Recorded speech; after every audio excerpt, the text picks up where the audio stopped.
éliminé métti woon na lool sax waaye bon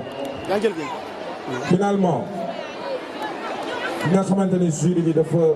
décider ne maanaam dina continuer compétition bi dañ ko sauver mi ngi tudd Babs de Mbao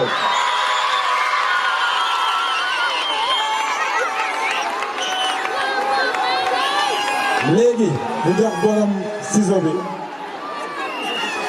mais ni ma leen ko waxee sànq ça n'a pas été facile wax dëgg yàlla compétition bi métti na trop mais malheureusement il faut mu am élimination waaw donc Bouba je suis désolé mais waaw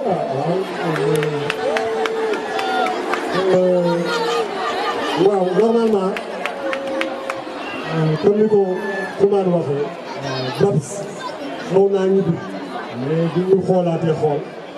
mu ne nañ ko fi téye ñu toog loolu moom mooy lan moom mooy que il faut nga redoubler d'effort la prochaine fois pour nga mën a yegg ba ci jàppandoo mais comme ni ko Toumane waxee